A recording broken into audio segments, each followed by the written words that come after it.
भक्ति वाकई क्या चीज है? भगवान के साथ संबंध बना। जय श्री कृष्ण और जय श्री कृष्णा में क्या फर्क है? किसी स्त्री को कहेंगे तो कृष्णा कहेंगे, पुरुष को कहेंगे तो कृष्ण कहेंगे। मासिक धर्म में भगवान को स्पर्श नहीं कर सकते, ये किसी भी वेद पुराण शास्त्र में नहीं लिखा हुआ है। तो इसके पीछे आप हमें बताइए क्या लॉजिक है कि करना चाहिए स्पर्श या नहीं करना चाहिए? मेरी ऐसी सुझाव है कि जो हॉस्टल में जो बच्चे हैं वो अपनी सेवा को सबसे पहले चित्र से शुरू करें। आजकल जो सोशल मीडिया पे भक्ति है वो और जो वास्तविक रूप में भक्ति है, इसमें क्या अंतर है? मीरा बनने की एक्टिंग भी करते हुए अगर उसने गिरधर का 2 बार नाम ले लिया तो उसी पर कृपा हो जाएगी। नमस्कार, स्वागत है आपका द फैक्ट इंडिया पर। आज हमारे साथ इस वीडियो में पुंडरीक गोस्वामी जी जुड़े हैं। सर, एक बहुत ही सिंपल प्रश्न सबसे पहला मेरा इस वीडियो में रहेगा कि भक्ति वाकई क्या चीज़ है जो पहले थी और आज भक्ति को क्या एक भक्ति को मैसेज देते हुए क्या आज दुनिया देखती है?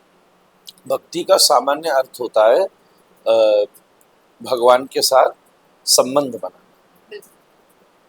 हम किसी भी रिलेशन को बनाते हैं, संबंध होता है, तभी हमारे भीतर उस संबंध के प्रति इमोशन होता है। तो कहने का मतलब यही है कि भगवान के साथ आज से मेरा, जैसे अपन घर में 5 सदस्य मानते हैं, मानो मेरी पत्नी, मेरे बच्चे, मेरे माँ बाप, तो 6-7 लोग हैं और अपन अपना दिन भर काम उन 6-7 लोगों को मिला करके करते हैं। कमाई भी करनी है तो आदमी सोचता है कि 6-7 लोगों का काम चल जाए, और टाइम भी देना है तो भाई सबको दे दूँ, आज सुबह इसको दे दूँ, दोपहर में इसको दे दूँ। तो मेरा मानना, सरलतम व्याख्या यही है कि भक्ति का मतलब ये है कि अगर आज तक आपके 6 घर के सदस्य हैं तो आज से 6 मत मानो, 7 मानो, और 7 में हमारे गोविंद देव हैं, राधा रमण जी, ठाकुर जी को अगर आपने वैसे ही सदस्य मान लिया। और भक्ति इतनी सरल है कि जो चीज आप घर के सदस्यों के लिए कर रहे हो, उनके कपड़ा बना रहे हो उनके भी बना लो, उनका भोजन बनवाते हो इनका भी बना दो, उनका जन्मदिन मनाते हो इनकी जन्माष्टमी भी मना लो जी। बस इतने से ही शुरुआत कर लो, फिर तो अपने आप काम हो जाएगा। जी। और एक प्रश्न ये कि ये क्वेश्चन सबके मन में चलता है, जय श्री कृष्ण और जय श्री कृष्णा में क्या फर्क है? ऐसा कुछ नहीं है, कई बार उच्चारण की भूल है वैसे, क्योंकि कृष्ण शब्द जो है वो हिंदी, ये तो ग्रामेटिकल बात है, कोई इमोशनल बात नहीं है, मतलब व्याकरण की बात है, भावना की बात नहीं है। कृष्णा शब्द जब हम करते हैं तो वो पुरुष को नहीं, स्त्री को संकेत करता है, वो स्त्रीलिंग शब्द है। तो जैसे कृष्णा टेक्निकली द्रौपदी का नाम, और कृष्णा कहना हो तो राधा रानी को भी कह सकते हैं, कृष्ण की उसको कृष्णा कहेंगे। तो मतलब जिसमें आकर्षण है उसको कृष्ण कहते हैं। तो अब अगर हम किसी स्त्री को कहेंगे तो कृष्णा कहेंगे, पुरुष को कहेंगे तो कृष्ण कहेंगे। तो ये ग्रामेटिकल बात है, और कई बार स्पोकन उच्चारण की भूल में ऐसा प्रतीत होता है। अगर हम व्याकरण की दृष्टि से शुद्ध बोले तो कृष्ण बोलना चाहिए। अण में अ है, अ जो आता है, अणा नहीं है। तो चाहे हरे कृष्ण या जय श्री कृष्ण ऐसे बोलते। मतलब हम कभी किसी से मिले तो जय श्री कृष्ण बोले, जय श्री कृष्ण बोलिए। अण है, न भी नहीं है। कई बार हम कृष्ण कर देते हैं, इंग्लिश में एन लिखा जाता है ना, पर कृष्ण अण जो अंत में अण आता है हिंदी में, ऐसे घुमा के ऐसे लिखा जाता है, अण बोलना चाहिए। और एक और चीज आजकल देखने को मिलती है, क्योंकि मैं ये मानती हूँ जो यंग जनरेशन आ रही है वो कहीं ना कहीं भक्ति की ओर जा रही है, और कई तमाम ऐसी लड़कियां हैं जो कान्हा जी को अपने साथ लाती हैं। तो घर में तो होता है कि अगर वो मासिक धर्म पर है तो कोई और उनका ध्यान रखता है, लेकिन कई हॉस्टल की लड़कियां भी आजकल कृष्ण जी को अपने हॉस्टल में, अपने पीजी रूम में लेकर आती हैं, और उनका मानना, कई तमाम वीडियोस हम देखते हैं कि उनका मानना है कि मासिक धर्म में भगवान को स्पर्श नहीं कर सकते, ये किसी भी वेद पुराण शास्त्र में नहीं लिखा हुआ है। तो इसके पीछे आप हमें बताइए क्या लॉजिक है कि करना चाहिए स्पर्श या नहीं करना चाहिए? देखिए, 2 बातें, एक बातें होती है भावना की, और भगवान भाव के भूखे हैं, ये हम भी जानते हैं जी। पर अगर आप सच में भगवान से प्रेम करते हैं, अपन किसी से भी प्रेम करते हैं, तो अपन को ये समझना चाहिए कि उसके लिए क्या अच्छा है और उसके लिए क्या अच्छा नहीं। अपने लिए तो सभी कुछ अच्छा है जी। जब हम किसी से प्रेम करते हैं तो हमें ये लिटरली देखना चाहिए कि उसके नॉट जस्ट कि उसको हैप्पी क्या चीज करेगी, ये नहीं कि उसको खुश क्या करेगा, ये चीज कि उस किसमें उसका हित है और किसमें उसका हित नहीं है। तो भाव हमारे भीतर में ये आता है कि जब हम भगवान की सेवा में, सबसे बड़ी इंपॉर्टेंट चीज होती है पवित्रता की। और मैं ये भी नहीं कह रहा कि कोई मासिक धर्म में अपवित्रता हो जाती है, परंतु आजकल तो इस प्रकार के सैनिटरी सिस्टम्स भी आ गए हैं कि हम चीजों को नियंत्रित कर पाते हैं, पर इमोशनली भी, एनर्जी वाइज भी, जोश की दृष्टि से केवल एक शरीर से निकलने वाले रक्त तक ही सीमित थोड़ी ना, ये तो बहुत सारी चीजों तक सीमित है। तो ये हमें खुद भी अगर हम इस पर विचार करेंगे ऐसी स्थिति में, तो अगर हम भगवान की पवित्रता का विचार करेंगे, भगवान के हित का विचार करेंगे, उनसे प्रेम करते होंगे, तो मुझे लगता है कि अपन को बहुत आसानी रहेगी इस चीज को एडजस्ट करने में। हालांकि ये देश स्वतंत्र है, भगवान भावना देखने वाला व्यक्ति है। भगवान जब भावना के ऊपर उतर के आते हैं तो न तो किसी की पवित्रता देखते हैं, न किसी का जाति धर्म वर्ण देखते हैं, न आयु देखते हैं, न स्त्री पुरुष देखते हैं, वो तो सब पर कृपा कर देते हैं। उस समय द्रौपदी ने पुकारा तो भगवान बचाने आई, थोड़ी ना देखी कि उस समय किस स्थिति में थी, पर उसकी कंडीशन भी बड़ी अलग थी। ऐसी कंडीशन में थोड़ी ना भगवान कुछ देखेंगे। पर एक नित्य नियमित सेवा में हमें दुराग्रह नहीं करना चाहिए। इसलिए मैं एक और बात कहूंगा, ये भी पहली समझने की बात है कि मूर्ति तक ले जाने अपनी पूजा को, किसी विग्रह को रखना, गोपाल जी को रखना, ये बहुत ऊंची बात कही थी। किसी भी जने को अपनी भक्ति शुरू करनी है तो पहले वो ठाकुर जी का चित्र रखे। मैं खुद अपने साथ रखता हूँ, क्योंकि राधा रमन, मैं तो यात्रा में रहता हूँ, आज यहाँ कल वहां बंजारा आदमी, सुबह कहाँ दोपहर कहाँ, अभी तक यज्ञ नहीं हुआ मेरा। और दूसरी बात है, राधा रमन जी को तो मैं कहीं ले जा नहीं सकता, तो इसीलिए उनका चित्रपट पास में रखता हूँ। हम गोविंद देव जी गोसाई जी से मिले, वो भी अपने साथ रखते हैं। आप किसी भी बड़े महात्मा को आप देखेंगे, वो अपने साथ श्री ठाकुर जी का चित्रपट रखेंगे। अगर वो इतनी या फिर विग्रह रखेंगे तो उसकी मर्यादा रखेंगे। तो मेरी ऐसी सुझाव है कि जो हॉस्टल में जो बच्चे हैं वो अपनी सेवा को सबसे पहले चित्र से शुरू करें, चित्र को वैसे ही रखें जैसे विग्रह को रखा जाता है। तो चित्रपट की सेवा में बहुत सारी मर्यादाएं सहज हो जाती है, उसमें ज्यादा समस्या नहीं होती है। अपन कई चीजें उसमें एक्सक्यूज कर सकते हैं कि चित्र है, फूल चढ़ा दिया, ये चढ़ा दिया, पर चित्र से ही चरित्र का निर्माण होता है। तो चित्र से जब चरित्र का निर्माण हो जाए तब भगवान के, एक दिन मैं सच बताऊं, भगवान का विग्रह चल करके आएगा, घर खुद कहीं ना कहीं से पहुंचेगा। घर में बच्चा होता है तो हम बच्चे के हिसाब से नियम बनाते हैं कि नहीं। हॉस्पिटल जाओ तो 4 बार सैनिटाइज करो हाथ, चप्पल बाहर उतारो, क्यों? अपन का इसमें क्या समस्या है? उसी के प्रोटेक्शन की बात है। बच्चा घर में पैदा होता है तो 4 नियम बना डालते हैं। तो इसी प्रकार से शास्त्रों ने भगवान की सेवा के कुछ नियम बनाए, और उसमें मासिक धर्म तक की बात सीमित नहीं है, सूतक पातक पर भी है। अगर किसी घर में जन्म मृत्यु हो जाए तो भी है, अपन किसी शमशान से लौट करके आ रहे हैं तो भी है। ऐसे एक लंबी लिस्ट है कि उन सभी उन सिचुएशंस में हमें पहले पवित्र हो जाना चाहिए, फिर भगवान की सेवा करनी चाहिए। जी, और अभी मैं बात करूं कि हाल ही में एक कंट्रोवर्सी हुई थी जिस तरीके से कि लड़कियों के लिए जो कमेंट हुआ, उसको ना देखते हुए कि आजकल जो सोशल मीडिया पे भक्ति है वो और जो वास्तविक रूप में भक्ति है, इसमें क्या अंतर है। और जो सोशल मीडिया पर भक्ति दिखावा करते हैं, जो वास्तविक रूप से इतना नहीं मानते लेकिन रील्स डालने के लिए और केवल वो फोटोज पोस्ट करने के लिए, कुछ व्यूज और लाइक्स के लिए, तो क्या डिफरेंस है? अच्छा, ये कुछ उल्टा डालेंगे उससे तो ये बेहतर ही है जी। दिखावा, देखो भक्ति कोई मीरा तो हो ही नहीं सकता। मीरा बनने की एक्टिंग भी करते हुए अगर उसने गिरधर का 2 बार नाम ले लिया तो उसी पर कृपा हो जाएगी।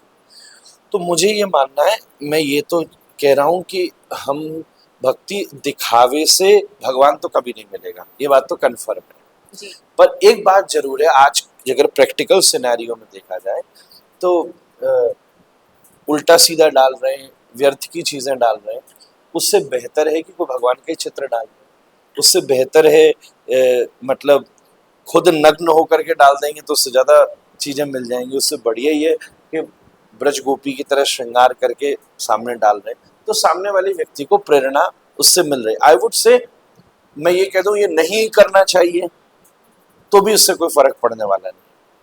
तो मुझे ये लगता है कि हमें पॉजिटिव एटीट्यूड रखना चाहिए कि कोई ऐसा कर रहा है तो उसमें कम से कम संभावना है कि कभी न कभी तो वो साथ को चख ही ले।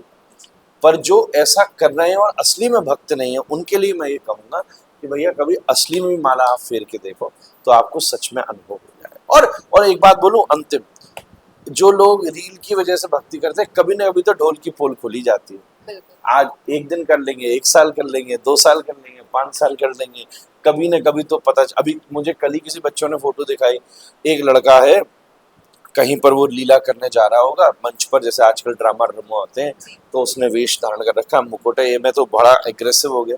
बाई चांस ये है कि उसको एक्टिंग में वो बैठा स्मोकिंग कर रहा है, ऊपर मुकुट पहना हुआ है, वेश पर ऐसे मोरपंख तो नहीं लगाया था कि बंसी हो ये हो, पर ऐसा पहना, तिलक लगा रखा और हाथ में स्मोकिंग कर रहा है, जी। तो ढोल की पोल तो खुल ही जाएगी किसी नहीं, अगर ऐसे तुम असली। वीडियोस अभी जैसे श्रावण मास गया ही है, तो कुछ वीडियोस और भी थे कि श्रावण मास में जो लोग मांस खाते हैं वो मांस छोड़ देते हैं और शराब छोड़ देते हैं, लेकिन हमने कई वीडियोस सोशल मीडिया पर देखे, कावड़ उनके हाथ में है और वो शराब की दुकान पर है। हॉस्टल में, पीजी में जो लोग, एक वीडियो था कि प्रेमानंद जी की स्टोरीज लगाते हैं, पुंडरिक जी की स्टोरीज लगाते हैं, लेकिन ये देखिए मांस का सेवन कर रहे हैं। तो ऐसे लोगों के लिए आप क्या मैसेज देंगे? परिवर्तन लाओ। देखो, हॉस्पिटल में तो बीमार आदमी ही आता है, तो अगर हम लोगों के पास कोई ऐसा व्यक्ति आ रहा है जिसका भी चरित्र ठीक नहीं है, मांस खाता है, सही नहीं है, मैं उसमें बड़ी बात नहीं, गड़बड़ नहीं मानता। कारण ये है कि अस्पताल में तो बीमारी आदमी आएगा, पर अगर धीरे धीरे सुनते सुनते जीवन में उसके प्रति कभी भी परिवर्तन आ गया तो ये एक अचीवमेंट है। मांस तो मैं समझता हूँ 100 करोड़ आदमी खाता होगा, पर एटलीस्ट वो उस श्रेणी में तो आ गया ना, क्लास है ना अलग अलग, कि कम से कम सुनना तो शुरू किया, अभी खा भी रहा है। मुझे पूरा भरोसा है, कथा सुनने वाले आज आप अंग्रेजों को देखते हैं जिन्होंने गीता पढ़ ली, उनकी बात छोड़ो, जिनके 10 पीढ़ियों ने मांस सिखाया होगा, मदरा पी होगी, आज उनको कोई एक बात क्लिक कर जाती है। तो हम जो लोग नहीं कर सकते, वो धोती पहनते हैं, संस्कृत बोलते हैं, चुटिया धरते हैं, तिलक करते हैं, संकीर्तन करते हैं, सर्दी में यमुना नहाते हैं, तो हमको पॉजिटिव एक एटीट्यूड रखना चाहिए। हाँ, पर एक और बात है कि इसको हमें मतलब गलत को केवल सही का घूंघट देना गलत बात है। गलत चीज है, आप इतना जरूर कर लो, चलो धीरे धीरे छोड़ने की कोशिश तो करो, एक दिन में तो कोई चीज छूटती नहीं। वैसे छोड़ना चाहे तो 1 मिनट में छूट जाती है, पर धीरे धीरे हम उसको भी ये नहीं बना वो सुन तो रहे अल्लो अब और खाएंगे, ये है तो बहुत गलत बात है। पर अगर धीरे धीरे आदमी उसको छोड़ने की क्रिया में सत्संग सुन रहा है, हमने तो कई सुना है जो नशे छुड़ाने वाले केंद्र हैं वहाँ टीवियों पर सत्संग सुनाए जाते हैं, अच्छा सुना है, जो जेल में भी सुनाया जाता है। तो गलत करने वाले आदमी को पॉजिटिविटी तो देनी पड़ेगी ना, तभी तो वो धीरे धीरे छोड़ेगा। और एक लास्ट प्रश्न ये कि पहले ऐसा माना जाता था और पहले के लोगों की मानसिकता ये थी कि जब वृद्ध एज होती है उसमें भक्ति में जाते हैं लोग, लेकिन आजकल हम देखते हैं यंग जनरेशन में बहुत लोग भगवान की तरफ जाते हैं। इसके पीछे क्या रीजन हो सकता है? क्योंकि ये बात की बुढ़ापे में भक्ति होती है, ये एक्चुअल में सही नहीं। भक्ति में नृत्य है, परिक्रमा है, दर्शन है, प्रसाद है। आप जो इस भक्ति में काम कर रहे हैं, सच बताओ क्या वृद्ध व्यक्ति कर सकता है? क्या गिरिराज जी की परिक्रमा कोई 80 वर्ष में दे सकता है? क्या गोविंद देव जी की इस भीड़ में जन्माष्टमी में जाके कोई 75 वर्ष की माता दर्शन कर सकती है? तो एक तरह तो हम कह रहे हैं धर्म का बढ़ावा लाओ, विस्तार करो, सनातन धर्म की का झंडा लहराओ, भारत की पूरी तरफ बात हो। तो भारत तो युवा देश है, ये तो युवा में ही अपने आप भक्ति आकर के खड़ी होगी, क्यों नहीं होगी? और दुनिया ने अनुभव कर लिया है कि अगर वो अध्यात्म से जुड़ा है तो वो एक्चुअल में और काम भी बहुत अच्छे से कर पा रहा है। ये असली बात तो यही है ना, उसको इंटरनल पीस होगी तभी तो वो हर काम अच्छे से कर पाएगा, अचीव कर पाए, पढ़ाई भी अच्छे से कर पाए। तो उसने इस चीज को डीपर अनुभव किया, भगवान की कृपा है, युवा लोग आज इस तरफ आगे बढ़ रहे हैं। हम लोगों ने भी बचपन से इस चीज को सीखा है, आगे बढ़ा है, तभी तो धीरे धीरे धर्म का सदा से ही ऐसा हुआ। अपन ये क्या सोच रहे हैं, प्रहलाद तो छोटा सा ही था, ध्रुव जी भी छोटे ही थे। जिन श्री कृष्ण की हम लीला सुनते हैं वो 10 वर्ष से अंदर अंदर की, जिन हम राम जी की कथा सुनते हैं, आप देखिए 16 वर्षों में जब विश्वामित्र जी पहली बार राम जी को ले गए तो वाल्मीकि लिखते अभी तो 16 साल के भी नहीं हुए। तो विश्वामित्र जी ने उस समय यज्ञ किया, फिर विवाह हुआ। तो अगर मैं एग्जैक्ट तो अभी नहीं ध्यान आ रहा है मुझे, पर जो राम जी के वनवास की हम कथा सुनते हैं वो टेंटेटिवली 20-21 वर्ष में शुरू हो जाती है, और अपना आप समझिए 30-32 वर्ष में तो राम जी सब कुछ करके वापस भी आ जाते हैं। और आज 20 वर्ष का वर्षा सोचे कि मैं वनवास करने जाऊंगा तो सबका माता करे। तो ये चेंज करने की बात है। अपन का एक सिस्टम एक्चुअल में 2-3 जनरेशन फ्रीडम स्ट्रगल में निकली है। भारत में भी ऐसा नहीं है, एक समय ऐसा था तो भारत को खड़ा करना था, तो कई बार उस समय की प्रायोरिटी ये हो गई थी कि अपन पढ़ाई अच्छी करें, व्यवस्था करें। अब हमारी आपकी तीसरी जनरेशन, हमारे बाबा उसी समय पैदा हुए जब देश की स्वतंत्रता की लड़ाई चल रही थी, चाहे आपके हो चाहे किसी भी युवा के हो। किसी कोई भी युवा अपने दादा से पूछे वो आपको 47 से पहले की खूब कहानियां सुनाएगा। पिताजी हमारे फंस रहे हैं, हम लोग सेकेंड जनरेशन थर्ड जनरेशन के आसपास आते हैं। तो अब भारत एक विकासशील स्तर पर और अगले 20-25 साल जबरदस्त जाने वाले। अगर सब व्यवस्थित रहा तो भारत के पीछे पूरी दुनिया देख रही है और आर्थिक रूप से बृहद उन्नति होने वाली है। तो जब एक चीज सामान्य सेटल हो जाती है तो अपने आप व्यक्ति को भक्ति की तरफ रुचि और शांति का अनुभव होता है। और एक लास्ट प्रश्न बस कि तिलक का बहुत महत्व है हमारे शास्त्र में, लेकिन हाल ही में यूपी में एक विद्यालय में लड़कियों को कलावा बांधने से और तिलक हटाने की बात की। और ये मैं खुद, मेरा छोटा भाई है, उसको ये तिलक लगाना बहुत पसंद है, लेकिन स्कूल में मना कर दिया गया कि ये तिलक आप नहीं लगा सकते। ये बहुत दुर्भाग्यपूर्ण बात है। मैकेले की परंपराओं से जो स्कूली शिक्षा चल रही है, ये दुर्भाग्य उसी ने एक्चुअल में जंग लगाई है और उसी का विस्फोट यहाँ पर हो रहा है। ये देश आपको अपनी प्रैक्टिस करने की स्वतंत्रता देता है, कॉन्स्टिट्यूशनल। तो अगर कोई स्कूल इस प्रकार का आचरण कर रहा है तो अगेंस्ट द कॉन्स्टिट्यूशन जा रहा है। हमें तो ये कहना चाहिए कि प्रत्येक स्कूल को, हर व्यक्ति को अपने धार्मिक अभ्यास को करने की स्वतंत्रता ही नहीं, प्रेरणा भी देनी चाहिए। नहीं तो क्या होता है, अमेरिका की यूनिवर्सिटी में ओपन फायर हो जाती है। आज स्कूलों में अगर आप धार्मिक चीज़ों को आगे नहीं लाएंगे तो क्या हो रहा है, अफेयर्स हो रहे हैं, मेंटल हेल्थ इश्यूज हो रही है। लोग वो समझ ले रहे हैं उस आयु में जो उन्हें उस आयु में नहीं समझना चाहिए, वो उन चीज़ों में इन्वॉल्व हैं। तो इसकी तो अपन छूट दे रहे हैं कि भाई तुम साथ में बैठ जाओ, भाई फ़ोन ले आओ। और तिलक लगाने में अगर वो सावधान हो सकते तो कितनी बड़ी इलॉजिकल बात है, कितनी ढकोसलाबाजी की बात है। तो मैं तो उस शिक्षण संस्थान को कोई सम्मान देने को तैयार नहीं हूँ जो किसी को अपने धार्मिक अभ्यास को करने की स्वतंत्रता नहीं दे। धन्यवाद।